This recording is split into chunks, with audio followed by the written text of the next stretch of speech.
Vou ler só 2 versos com os irmãos. Amém? Encarnação do Verbo. Capítulo 1, verso 1. No princípio era o Verbo, e o Verbo estava com Deus, e o Verbo era Deus. Ele estava no princípio com Deus. Todas as coisas foram feitas por intermédio dele, e sem ele nada do que foi feito se fez. Vou fazer um parênteses agora aqui em João, para fazer um comentário.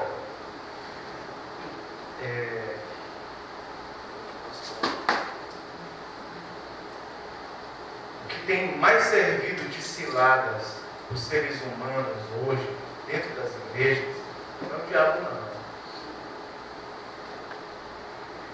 É a nossa necessidade de poder provar para a gente e para outras pessoas que a gente pode ser melhor. Só que é uma necessidade humana isso. Deus nunca precisou que a gente pudesse provar para a gente ou para Ele que a gente pode ser melhor. Não precisa repetir não. Talvez eu nem consiga repetir. Porque na verdade a gente se supõe, a gente se acha, mas Deus nos conhece. É verdade. Glória a Deus. Então, a gente está sendo pego por uma armadilha do nosso próprio coração. A gente tem vivido para dar satisfação para a gente e para as pessoas. Então, existe um peso de cobrança da sociedade, entre aspas, onde eu tenho que ser bonito, agradável, tem que ser cheiroso, porque as virgens de Israel têm que se perfumar. Imagina o João Batista pregando, cuspindo todo mundo, com aquele bafo, com aquela roupa meio que esmongolada lá, toda meio que roupa de couro, né?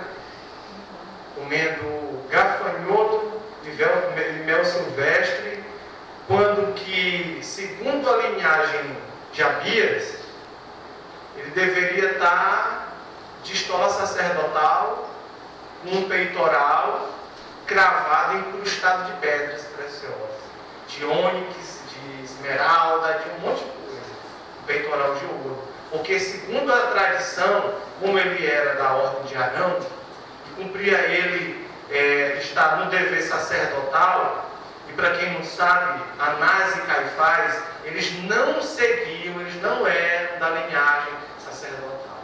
O governo romano foi que os pôs lá, naquele local. Eles não eram da linhagem de Levi, da tribo de Levi. A quem cumpria o direito de estar ministrando no templo. Quem era para estar é João Batista. Só que Deus disse uma coisa naquela época: vou fazer algo diferente. Eu não vou mais falar no templo, porque o povo exaltou o templo. E agora minha voz vai ser ouvida no deserto. A voz do que clama no deserto. A voz não era a de João. Ele era o intermediário, como ele mesmo falou. Eu sou uma testemunha, mas antes de mim está um que veio primeiro. Eu não sou digno de desatar a sandália dele. Então, o que acontece? A gente está vivendo numa circunstância melindrosa. E esse peso de cobrança nos envolve de tal forma que já chegou ao nível da gente querer competir até com as pessoas que estão descrentes no mundo. Para a gente, de alguma forma, querer ser ou tentar ser melhor do que ela. Pelo que a gente tem, não pelo que a gente é. Porque o Evangelho, como diz Fernanda Bruno, uma coisa lá que ela canta, e eu concordo com ela, o Evangelho não é ter, o Evangelho é ser. Está claro, né? Amém. O Evangelho só tem a ver com ser, o Evangelho. O pastor Marco ligou e falou para mim de uma necessidade de a gente estudar o Evangelho. E aí ele falou por onde a gente deveria começar. E por onde todo mundo começa, por onde eu estou sempre começando. Todo dia eu estou começando por João. Por vários motivos. Entre eles, porque João é o mais espiritual de todos. João é o mais espiritual de todos. E não sou eu que acho isso. Se a gente for fazer um estudo teológico apurado, consultar esses mestres, tudinho aí, os que entendem do Evangelho, porque tem gente que a gente deve ouvir. Tem gente que a gente pode ouvir, e tem gente que a gente não deve ouvir de jeito nenhum. Então, se a gente for atrás das pessoas que a gente deve ouvir, eles vão dizer que João é o melhor. Então, eu não vou contra esses homens, porque eu estou abaixo deles. Então, para quem não sabe acerca do Evangelho de João, ele é o mais velho, ele está entre os mais velhos de todos os escritos do Novo Testamento. João é um dos mais antigos, talvez o mais antigo de todos. João é o tratado mais velho, é o texto mais antigo que a gente pode encontrar no Novo Testamento. Quem não sabia também, o Evangelho de João, ele é pós-apocalíptico. Ele foi escrito depois do desterro de João lá na ilha de Patmos. Uns dizem que ele teria escrito o Apocalipse, uma parte lá em Patmos, a outra segunda parte, ou metade, ele teria escrito quando retornou à Ásia Menor, à região de Éfeso, a atual Turquia. A gente não sabe ao certo isso aí, mas também não importa. O que importa é que o texto é inspirado, é digno de a gente dar crédito a ele. É um texto canônico, verdadeiro, inspirado pelo Espírito. É o que importa para a gente. Ficar discutindo quando é que se ele estava em pé ou deitado, como Paulo disse para Tito, só leva a impiedade ainda maior. Não vai me edificar no serviço da fé. Então só basta saber que João que escreveu e que o texto é real, e o texto é canônico, o texto é sagrado. O Evangelho foi escrito após o Apocalipse. Então, a gente pode deduzir, e eu até ouso dizer, a gente pode afirmar que o Evangelho de João, ele é mais espiritual, ele é mais profundo, ele contém um poder de profundidade maior do que o Apocalipse. Talvez o problema é que a gente ainda não conseguiu enxergar isso. Eu ainda não tenho conseguido enxergar. Eu talvez ainda não tenha encontrado nos textos de João essa profundidade, mas eu posso deduzir isso. Porque a proporção que a gente vai ficando mais velho, a gente vai ficando mais maduro, isso é matemático. Então, se ele escreveu isso daqui quando ele estava mais velho, então é um texto mais maduro. O Apocalipse é um texto que é escrito para a igreja em geral, que ele nos exorta à alegria futura e vindoura, porque fala de revelações que se cumpriram, estão se cumprindo e que se cumprirão. Glória a Deus, amém. Mas o Evangelho de João vai tratar diretamente com a igreja, com a gente. Outra curiosidade muito grande no Evangelho de João, e que para mim é uma das maiores de todas, é o que tem menos milagres contidos. Pode ler. Vocês só vão encontrar, a gente só encontra, eu só encontrei, parece que em torno de 7 milagres. Por que então, se eu fosse curioso, eu iria pesquisar e a curiosidade iria me levar a questionar por que um nome de profundidade tão grande, num texto tão profundo como esse, tão amadurecido, tão antigo, falaria de tão poucos milagres. Significa que milagres não são importantes, que milagres servem para uma coisa que é secundária, uma questão. Mas uma coisa eu afirmo no Evangelho de João, é o que tem menos milagres. A gente pode ler, não estou achando, é só ler e constatar. Então isso é uma outra curiosidade. E uma coisa interessante em João é que ele vela pelos diálogos. Preste atenção quanto tempo que ele fica com a mulher na fonte de Jacó. Quando ele vai falar daquele homem cego de nascença, ele fica numa conversa, coloca depois o cego de nascença, os fariseus, e aí o texto termina em João 10, quando ele fala, eu sou o bom pastor. E eu já preguei isso tão errado, e hoje eu já me conserto, eu já passo consertando, dizendo que o diabo não veio para roubar, o diabo não veio para matar, e o diabo não veio para destruir problemas se a R.R. Soares pregar isso. Azar dele de quem acreditar nele. Mas o texto está dizendo aqui é que quem veio para roubar, matar e destruir são os falsos pastores. É para isso que Jesus está falando. Os mercenários, que eles são os mesmos falsos pastores. Obrigado, meu irmão. Os mercenários que não têm comprometimento com o rebanho, que sobem pelo muro. E Jesus observa e diz: ó, eles não passam pela porta, dando a entender que há um padrão. Que porta é um padrão, é um lugar de entrada e saída, que normalmente todo mundo tem que passar por uma porta, porque é meio que indigno pular um muro, né? Então, o texto é muito claro, mas a gente é induzido e forçado por uma força de tradição a acreditar que o diabo veio para roubar, matar e destruir. Mas isso é muito fácil. O diabo veio fazer algo muito pior. Como eu falei domingo, lá no pastor irmão lá, toda vez eu repito, porque eu tenho que repetir isso. O diabo tem um propósito, o maior propósito do diabo é nos fazer parecidos com ele. Qual é o maior propósito de Deus? Não é nos fazer parecido com ele? Não é isso? Então, o maior propósito do diabo não é nos matar, roubar e destruir. É nos tornar semelhantes a ele. Nas nossas relações do dia a dia, nas nossas intenções, nas nossas motivações, como ele se relaciona com a vida, na nossa expectativa a respeito da vida. Quando nós somos colocados em situações adversas da vida, e como nós esperamos em Deus, como foi cantado, né? Os que confiam no Senhor, isso é terrível confiar no Senhor. Não é fácil confiar no Senhor. Confiar no Senhor é um milagre. Para a gente confiar no Senhor, a gente tem que partir de um pressuposto de conhecê-lo. Ninguém confia no Senhor sem conhecê-lo primeiro, é impossível. Como é que eu posso dizer, rapaz, Marco está me devendo R$500, eu não sei se ele vai me pagar não, mas tudo bem. Outra coisa é dizer, Marcos está me devendo R$500, mas eu sei que ele vai me pagar. Por que eu sei que ele vai me pagar? Porque eu conheço ele. Diferente. Aí que está o peso do negócio. Então, é bom a gente entender isso. Outra coisa interessante nesses textos aqui, para a gente fazer só um cabeçalho aqui, só um começo, uma introdução, e a gente vai ficar nela mesmo durante um tempo, e depois a gente vai, à proporção que Deus for dando graça, se Ele for querer de mim que eu faça isso, né? E quando a gente for se encontrando, também a gente vai desenrolando o texto.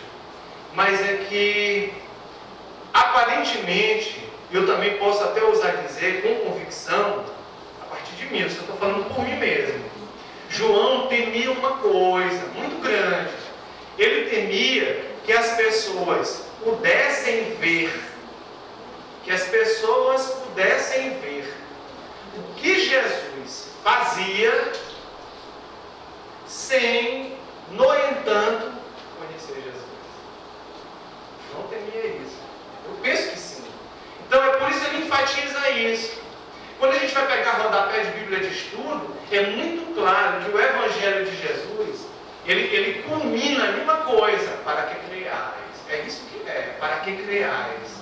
Os milagres de Jesus, João deixa muito claro, é para que vocês saibam, para que nós saibamos, para que a igreja saiba sua origem messiânica e divina. Que Ele é Deus, o Verbo encarnado. Os milagres só servem para atestar a divindade do Cristo. Não serve para provar mais nada. Jesus se indigna certa vez e diz, olha, já que vocês não estão acreditando em mim, creiam pelo menos nas minhas obras. Na verdade, eu queria que vocês acreditassem em mim, mas como vocês não estão acreditando em mim, creiam pelo menos nas obras. Esse texto está aqui, em João. Isso é uma dura que Jesus está dando. É uma dura mesmo.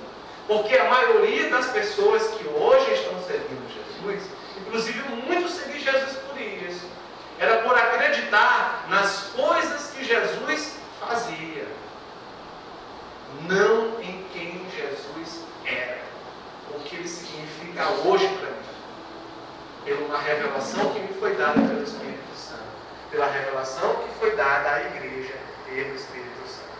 Coroa da sua glória, igreja, coroa da sua glória. Então a gente tem que entender muito isso para começar a ler João. E olha que quem está falando é o homem que viu todos os selos serem abertos. É o homem que olhou os anciãos, 24. É o homem que viu uma figura muito estranha que tinha cabeça de não sei o quê, olhos de não sei o quê. Aí de um lado ele via uma coisa com um prisma, olhando por um outro ângulo ele vinha uma figura misteriosa no céu. E ninguém sabe dizer o que aquele homem viu. Então não é um homem qualquer que está citando o texto, que está redigindo, apunha o texto, inspirado pelo Espírito. É João. E a gente tem que dar crédito ao que ele está falando. Então, se João relatou isso, e ele não fez questão de colocar muitos milagres no texto, e ele fez questão, por outro lado, de falar das conversas, de se deter a diálogos e a características únicas, ímpares, que não são vistas nos outros textos, que a gente chama de sinóticos, que quer dizer semelhantes. João tinha motivo para isso. Agora, compete a gente, como igreja, indagar. Mas, Senhor, por que João... Cada um tem que ser buscador disso aí. Por que João não escreveu tanto sobre milagres, Senhor? Por que João mostra tantas conversas? Vai falar ali daquela conversa com Nicodemos, que é uma conversa demorada. Aí a gente vê lá em João, no capítulo 9, um homem que padecia de uma enfermidade há 38 anos. Ele fala da fonte de Betesda. Que conversa demorada, até surgiu um milagre no meio da conversa. Mas é tanta conversa, porque João achou muito mais importante mostrar quem Jesus era, não o que ele podia fazer. Para que a nossa fé não se apoiasse em milagres, mas sim na revelação de um Cristo pleno, vivo e real. Foi muito interessante outro dia, eu escutando uma pregação de um homem de Deus, onde ele falava acerca de algumas experiências, e ele citou, eu acho que ele fez que nem Paulo, eu acho que ele estava falando dele mesmo, esse pregador, de uma situação que aconteceu com ele, né, onde ele foi submetido a uma adversidade na vida, do dia a dia, uma tribulação, uma prova, eu não sei o que, uma circunstância difícil da vida. E durante esse tempo em que ele estava passando aquela circunstância difícil da vida, Deus não mostrou nenhum sinal para ele, não deu nenhum sonho, não veio nenhum profeta, não disse nem eles que eu te digo nada, não apareceu nenhum sinal no céu, nem sonhou, nem nada. E aí, diante da circunstância, e aquele homem foi questionado, né? Que decisão ele tomaria na vida daquele momento em diante, visto que o momento dele era aflitivo, era um momento difícil e perturbador. Ele disse uma resposta muito tremenda, que eu peguei e copiei para mim, para minha vida. Todo mundo deve copiar.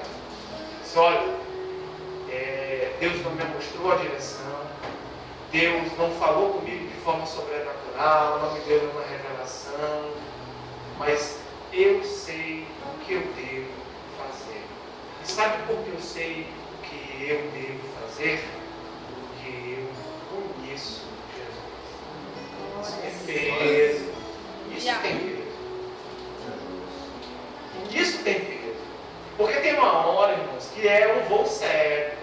Que a gente procura, não tem bússola. O relógio da bússola, o norte magnético, não encontra, porque o pino lá, o eixo não, mas o ponteiro onde o eixo está colocado, ele começa a girar e não te aponta o norte.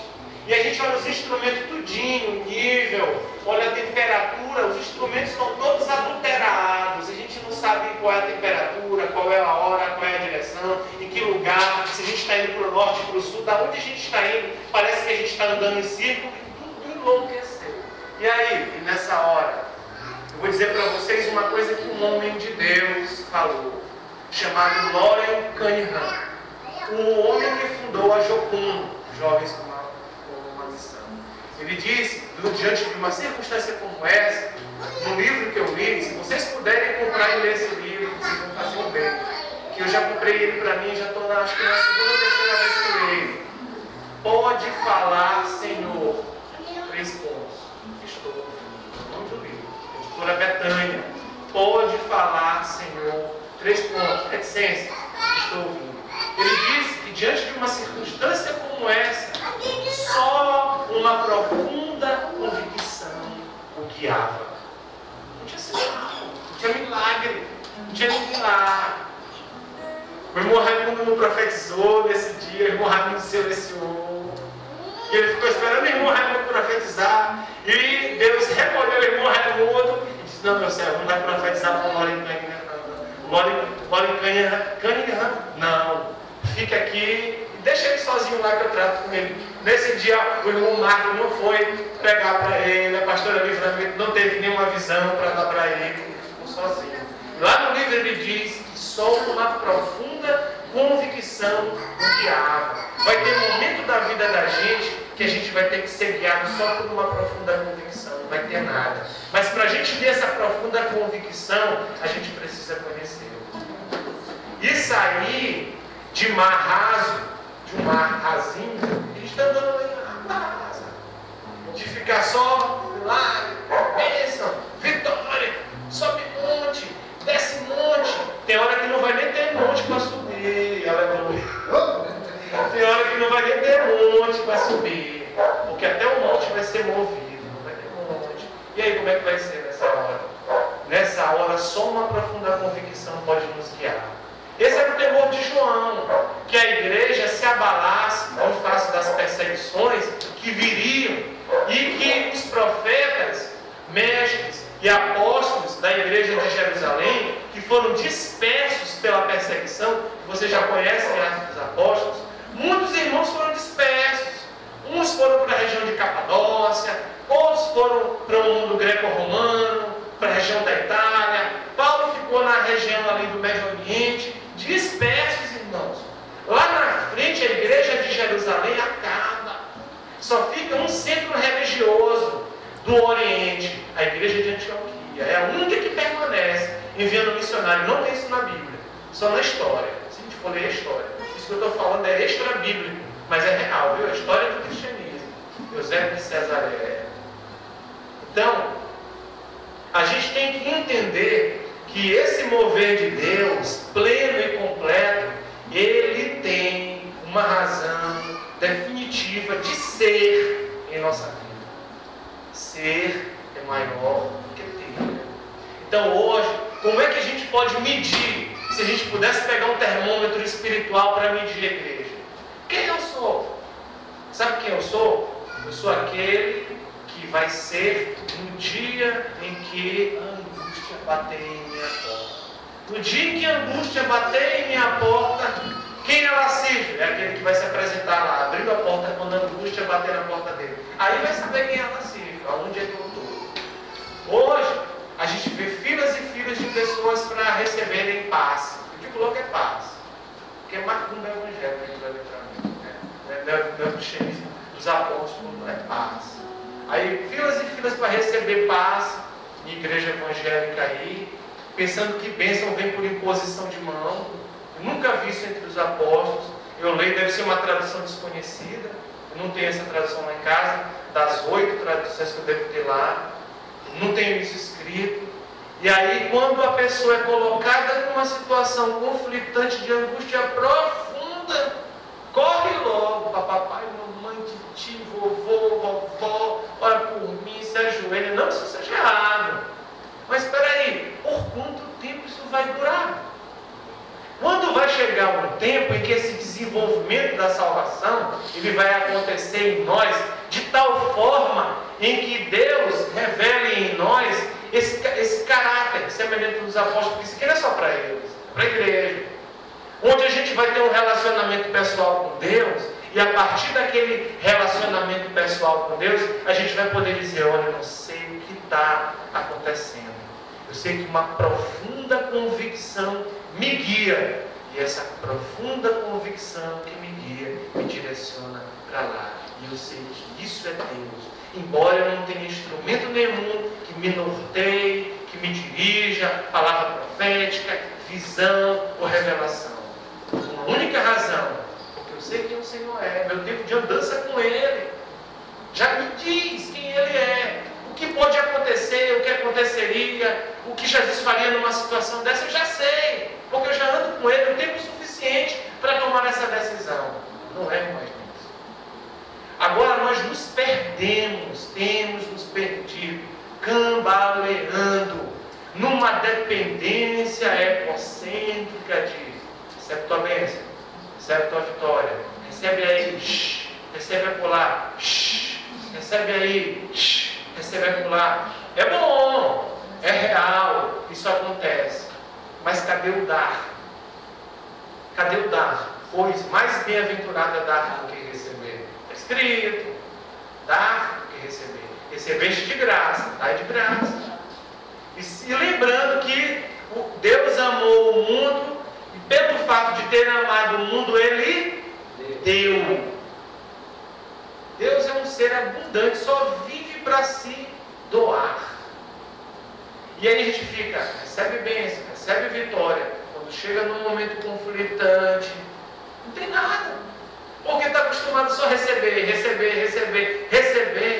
não conseguiu chegar à estatura de varonilidade para ser capaz de suportar tamanha angústia e aflição que vai vir, porque a Bíblia fala em Efésios do dia mau e saber se comportar serenamente, resistindo, revestido das armaduras do Espírito, orando todo o tempo no Espírito, capacete da salvação, espada do Espírito, escudado com a justiça, trazendo o cinto aqui, o cinturão da verdade, preparado para entrar e para sair do bom combate. E aí, como é que fica isso aí? Essa é a grande questão. Então, chega um ponto, irmãos, que nós somos confrontados com situações terríveis na nossa vida. Eu tenho investigado e sondado essas situações a partir de mim mesmo, como eu tenho me comportado diante das aflições.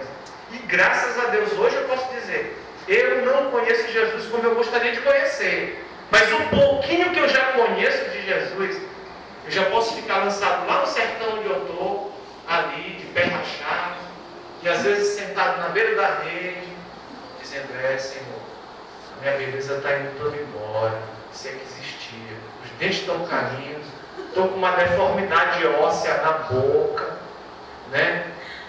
Com esse bafo doido, esse bafo, com esse mau hálito todinho, cabelo ficando branco, mas tu não mudaste. Tu és o mesmo. Aí eu choro. Aí eu choro. Não mudaste. Veste, Senhor. Eu me lembro quando a gente começou isso. Mas tu continua bonito. E só eu vou ficando velho e feio. É por isso que tu és Deus. Eu sou só isso aqui mesmo. Vou continuar sendo só isso aqui. Quando a gente chega a entender isso, olhar para isso, e ser depositado nessa situação, e na dependência, a gente vai ver que as coisas não são tão difíceis quanto a gente pensa que são. E elas só são tão difíceis porque talvez nós estejamos fazendo essas coisas tão difíceis. Pelo nosso comportamento, nossa maneira de se relacionar com Deus, nossas prioridades. Lá no final do texto que o irmão Décio leu, ele fala a última frase: filhinhos, fugir dos ídolos. O que quer dizer isso? Tudo aquilo na vida que me consome, que me distrai, que pega meus sentimentos e direciona para aquilo. Minha atenção é direcionada para aquilo. E aquilo demasiadamente vai ocupando um espaço. Ao ponto de eu tomar café de manhã, como várias vezes aconteceu comigo, eu fiquei enfermo, irmãos. Lá em São Raimundo das Mangabeiras. Eu tomando café, sentindo um problema, e gente dizendo, tu está com um problema de, que a gente fala, de rejeição ao leite. Isso, intolerância. Eu digo, não aceito isso não. Isso aqui não é positivo, é confissão positiva não, eu não aceito. Isso é confissão positiva, isso não é o evangelho. Eu não aceito, Jesus, isso é confissão positiva. Eu falei eu não aceito porque eu tinha convicção que eu não estava doente. Sabe o que ele me falou? Sabe por que tu está enfermo assim? É porque tu nunca mais deu graças. E aí eu comecei a dar graça no café. Eu já tinha me esquecido do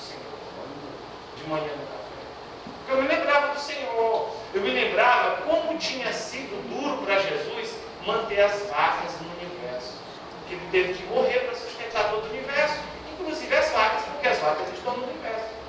E aí eu disse: Jesus, obrigado por ter morrido, por ter sustentado as vacas, por ter sustentado a turma que estudou ciência para fazer a pasteurização do leite, e para depois fazer todo aquele processo técnico que eu não sei nada dele, transformar o leite em pó, e esse leite ter chegado até aqui. Muito obrigado. Quando eu comecei a dar graças, eu nunca mais senti esse mal-estar. Não estou dizendo que isso deve ser com todo mundo, isso é uma experiência pessoal, viu? Só comigo. Mas se alguém recebeu essa palavra, como que fosse acontecer com você, então faça isso, vai acontecer. Mas estou falando uma experiência minha, para ver como é que são as coisas. Ou seja, a minha mente, o meu coração não estava mais dirigido a Deus. Minha vida, porque é adoração, irmãos? Olha só, a gente confunde. O que é adoração? Adoração no Antigo Testamento, ele é resumido por uma palavra. Qual é a palavra? Pedido de perdão. Todas as vezes que a gente ia para o templo adorar, que nossos pais iam, Abraão, Isaac, Jacó, a turma de Moisés, eles são nossos pais. Toda vez que eles iam adorar no templo, o que eles iam fazer? Pedir perdão. Eles iam levar um casal de bicho, ou levavam alguma coisa, era oferecida ao sacerdote, e ali o que eles faziam? Petição de perdão.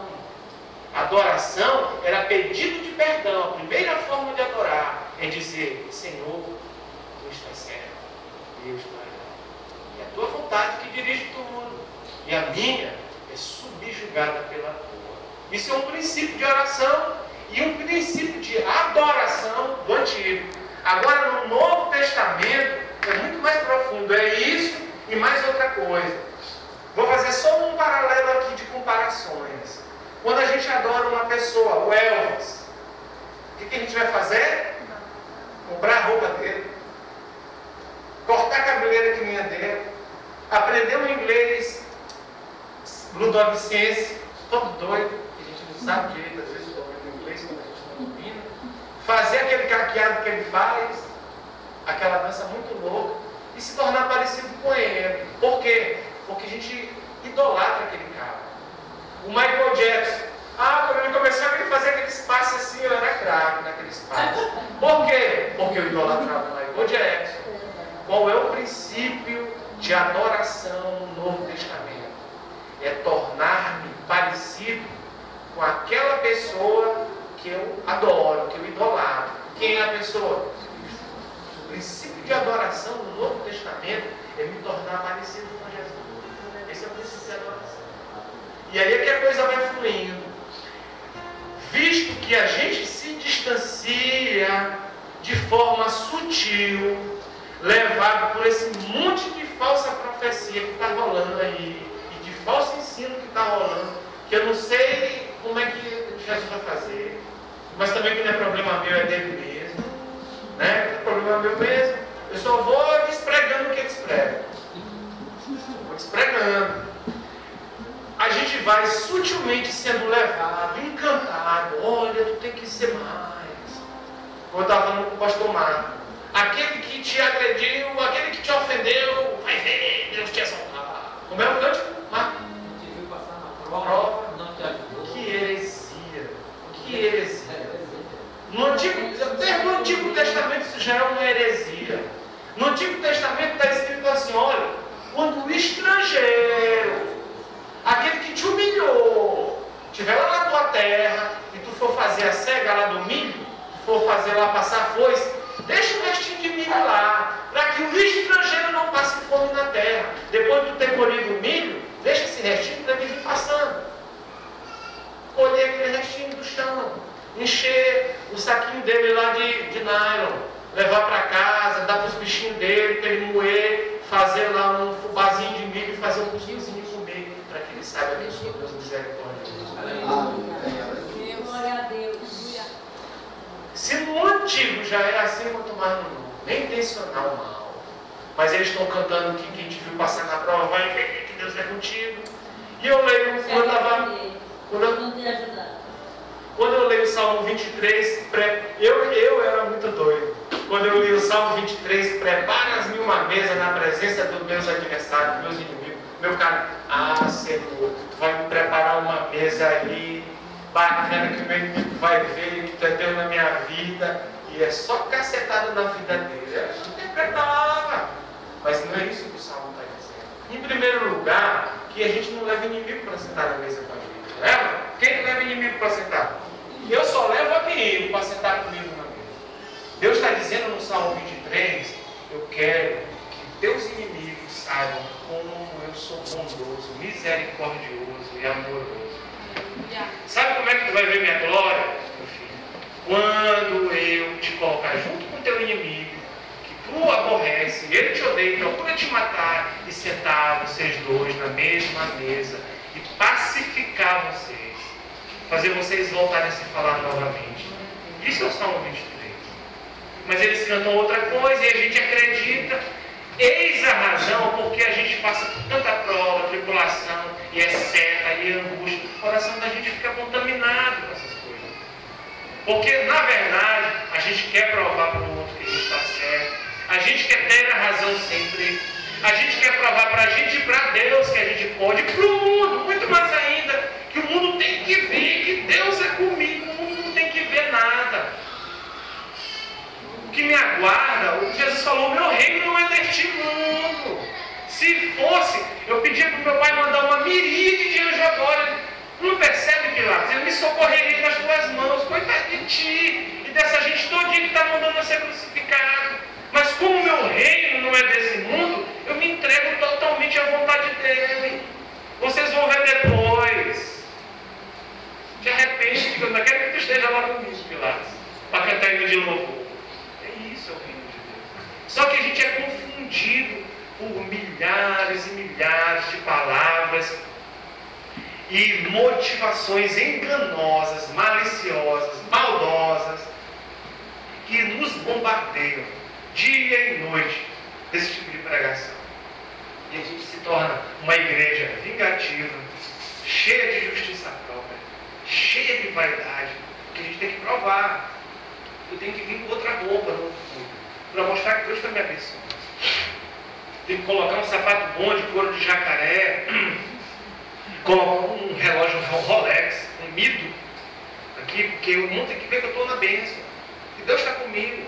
Se o irmão não vê isso, meu Deus, como é que eu vou testemunhar? E aí, a gente não está mais testemunhando. Obrigado, meu irmão.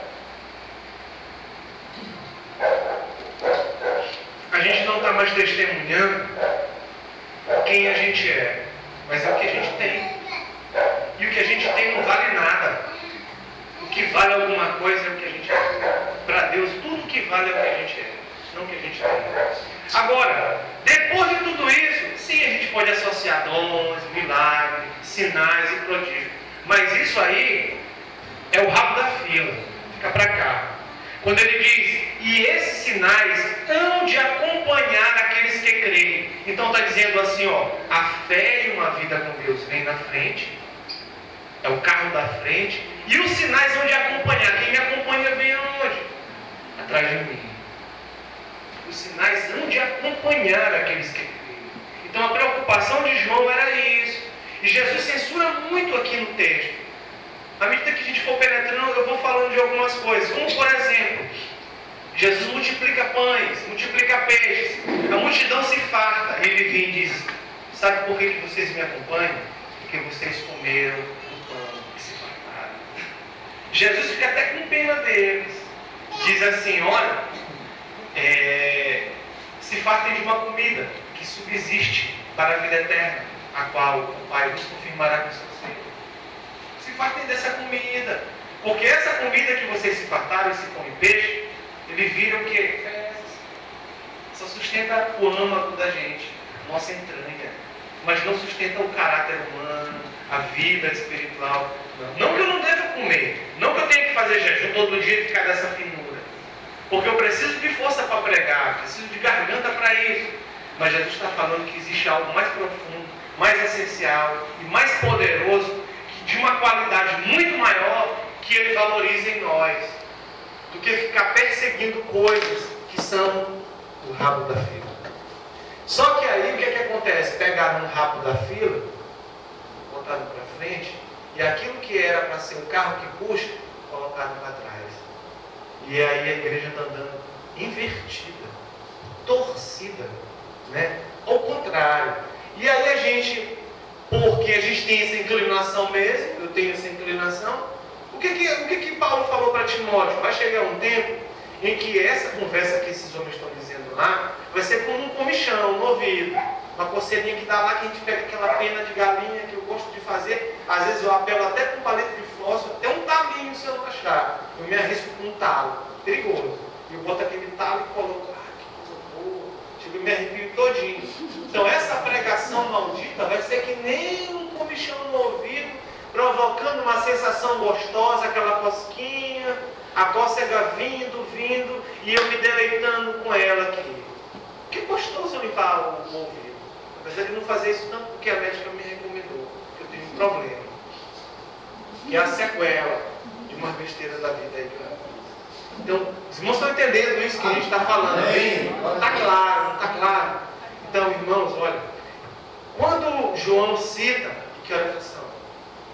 Quando João cita o verbo é Deus, e o verbo estava com Deus, isso significa que em Cristo Jesus, Deus estava nos dando uma nova oportunidade. Deus estava mantendo o mundo pela segunda vez. Porque o primeiro mundo, no plano de Deus, é ter se perdido. E agora Deus, em Cristo, estava restaurando todas as coisas. E ele diz que quando as coisas todas foram feitas por intermédio dele, de Cristo, a gente pode até dizer, foram até refeitas. Porque um dia elas foram criadas. E o pecado no Éden fez com que elas fossem o espaço, para o nada. Porque o pecado leva a gente para fora de Deus. E ir para fora de Deus é ir para o nada. Mas se as coisas não foram para o nada, e olha aqui nós outra vez, o que aconteceu? Em Cristo, todas as coisas concorreram novamente para Deus, pelo sangue da aliança. Então João está dizendo que nele essas coisas foram possibilitadas. É interessante a gente entender isso aqui a fundo, para que a gente saiba de fato diante de quem a gente está. Eu, há muito tempo atrás, eu posso até citar, Thaís lembra de Marconi, lá do louvor da Batista, né? Marconi ficava chateado comigo, né? Porque a gente se reunia, e aí nas reuniões da gente, eles perguntavam assim, por que a célula não está dando certo, né? A reunião era em célula, né? Por que a gente não consegue reunir o número de pessoas como a gente gostaria de reunir? Por que o evangelismo está tão assim, as pessoas não são estimuladas a evangelizar? E ele metia até taca na nossa célula lá. Quando chegava na minha vez, aí ele saía perguntando a opinião de todo mundo, né? O que tu acha? Por que a célula não está dando certo? Qual é a tua opinião? Aí eu não falava. Aí quando chegava na minha vez, ele dizia, eu levantava a mão, mas bom, também eu quero falar outra coisa. Ele falava assim, eu acho também que a célula não está dando certo porque a gente não conhece Jesus. Ficava me olhando assim. E aí isso foi se repetindo. Toda vez que chegava na minha vez, ele dizia que a célula não dava certo porque a gente não conhecia Jesus. Até que chegava uma época, chegou a uma certa medida, em que quando chegava na minha vez, ele às vezes já queria pular, porque ele já estava chateado comigo, porque ele já sabia o que eu ia responder, que a gente não sabia quem era Jesus. E de fato isso é uma verdade.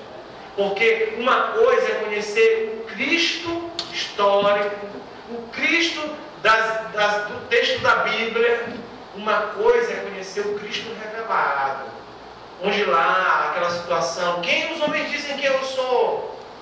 Ah, não dizem que tu és João Batista que reencarnou, né? João Batista que ressuscitou, que veio de novo.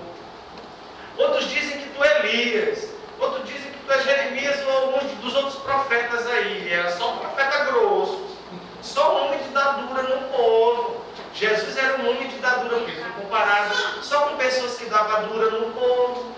E aí ele vira para Pedro e faz a pergunta categórica que a gente já sabe. Tu, o que tu dizes de mim? O que tu acha? O que tu fala a meu respeito? Quem eu sou para ti? E aí Pedro exulta no Espírito e diz, olha, tu és o Cristo, o Messias esperado, o Redentor do Universo, estava guardado e oculto pelo século do século, que o Pai, por bem misericórdia, revelou agora